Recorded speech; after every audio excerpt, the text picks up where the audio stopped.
When Issa Rae first appeared on screen, it wasn't through a big studio production, a red carpet premiere, or a Netflix debut. It was on YouTube. The lighting was simple, the camera was basic, and the sound was sometimes uneven, but the storytelling was sharp, funny, and deeply authentic.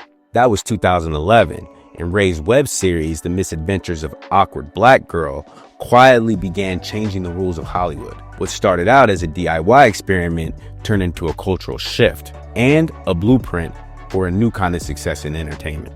Today, Issa Rae is a household name. She's the creator and star of Insecure, an HBO series that earned critical acclaim and multiple Emmy nominations. She's also the founder of a production company, a music label, a coffee shop, and she's a champion of Black creatives across media. But what makes Rae's story so compelling isn't just the success, it's how she got there. She took what she described as the other route, a path that rejected the gatekeeping in Hollywood in favor of community, digital independence, and authenticity. I'm Mike Riley, and welcome back to The Other Route, where we celebrate the dreamers and doers who are redefining what Black excellence looks like. Issa Rae Diop was born in Los Angeles, California, and grew up partly in Senegal, and then returned to the U.S. for high school. Her father is from Senegal, and her mother is African American. At Stanford University, she studied African and African American studies, and she was also on the swim team. Growing up, Issa said that she often felt different in multiple ways. In one interview, she recalled being teased by her Black classmates for being too white because she was a vegetarian, she was a competitive swimmer, and she also had different interests. The combination of her mixed cultural background, her academic training, and her personal experiences of identity are what shaped her early worldview. And most importantly, while most of her contemporaries were headed towards medicine, law, business, and other traditional careers, Issa was drawn to storytelling and performance. But she didn't want to wait for a breakout to happen, so she began creating. At Stanford, she produced short films, plays, and mock reality series with friends. In the late 2000s, Issa Rae was not the kind of woman Hollywood executives were looking for. She didn't fit the narrow arch type that dominated Black female representation on screen. You know the type: hyperly stylized, overly confident, or defined by trauma. Rae was different. Awkward, self-deprecating, and proudly nerdy. But instead of waiting for someone to give her permission to exist on screen, she created her own presence online. And that is the first key point in Issa Rae's other route. YouTube, still a relatively new platform for long-form storytelling at the time, became Issa's stage. The Misadventures of Awkward Black Girl was raw but real, a portrait of the quiet, internal humor of the introverted Black woman navigating office life and dating. She played the lead character herself, Jay, and her perspective resonated instantly with audiences who had never seen someone like her front and center. The series didn't just showcase her talent, it showed the power that digital media has to bypass traditional systems. Issa didn't need to impress any producers in Beverly Hills. All she needed was a camera, a cast of friends, and a story that mattered.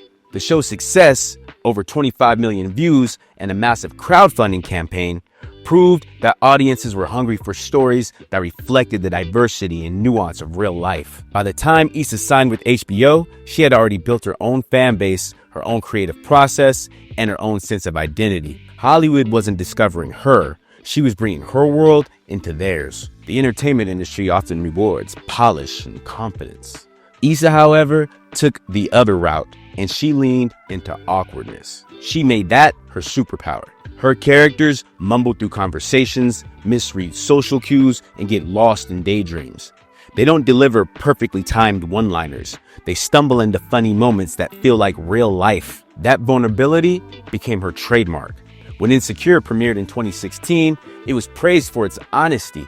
A millennial Black woman navigating friendship, work, love, and insecurity in South LA. Rae didn't try to make her characters flawless or politically correct. They were messy, emotional, and human. It was through this approach that she challenged not only the lack of diversity in Hollywood, but also the limited ways that Black women were allowed to be portrayed.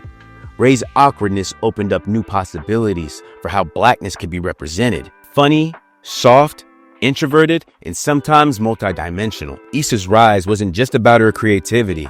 It was also about her business mindset. She understood early on that ownership was key. Rather than being content as a performer, She built an ecosystem around her art that allowed her to control how her stories were made and shared. With her production company, Rae Media, Issa created a platform for other underrepresented voices. She produced series like A Black Lady Sketch Show, Rap Shit, and numerous other short-form projects that gave opportunities to several other emerging Black writers, directors, and producers. She wasn't just opening doors, she was creating new ones. Her work extended far beyond film and television. In 2019, she launched Radio, a music label designed to help independent artists, particularly women and artists of color, get placements in film, TV, and streaming soundtracks. This was another way to ensure that the culture she represented on screen was reflected in every aspect of production. Issa Rae has also invested in her community directly. In South Los Angeles, she opened up Hilltop Coffee and Kitchen, a cafe that serves as a gathering space for local creators and entrepreneurs. It's more than a business. It's a physical symbol of her belief that Black success should be rooted in community. Through each of these ventures, Issa Rae demonstrated that she didn't just want a seat at the table. She wanted to build a new table entirely. The phrase "the other route" captures Rae's philosophy perfectly. While many people chase Hollywood validation, waiting to be discovered, pitching to executives, or conforming to industry trends, Rae flipped the whole model. She created work that was authentic, connected with an audience directly, and she let success come to her. The path wasn't easy. At first, industry insiders really didn't understand Rae's humor. Executives questioned whether her stories would translate to broader audiences. She once explained, "When people say my stories are too specific, I say, so are yours." So ironically enough, her confidence in her own uniqueness was what made her work resonate so widely. Hollywood's traditional route is usually about impressing other people, but Rae's route was about connecting with real people. That difference made all the difference. Issa's rise basically coincided with the shift in how media is shaped by public opinion. Social media, streaming, and digital storytelling gave new creators a chance to speak directly to their audiences without any filters. Rae's used those tools not just for entertainment, but also for influence. Through her projects, she normalizes images of Black life really seen on television. Not just trauma or triumph, but the in-between moments too, like friends hanging out, struggling with relationships, or navigating awkward professional dynamics. Her work says that Black stories don't have to be about pain to be powerful.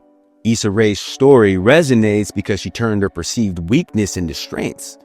Being awkward became endearing. Being different became valuable. Being underestimated became her edge. After Insecure ended, she didn't slow down. She launched new shows like Rap Shit, which explores the world of aspiring female rappers in Miami. She's producing films, developing new series, and expanding her reach into music, tech, and venture capital. Each one of these projects reflects the same philosophy: creating spaces where underrepresented voices can thrive. She said that her ultimate goal is to make herself obsolete, to create so many opportunities for others that her own success is no longer exceptional. If you like this video, make sure to hit that subscribe button. And also hit the notification bell so that way you can always stay tuned to when new videos are dropping. I'm Mike Riley. Thank you so much for watching. God bless.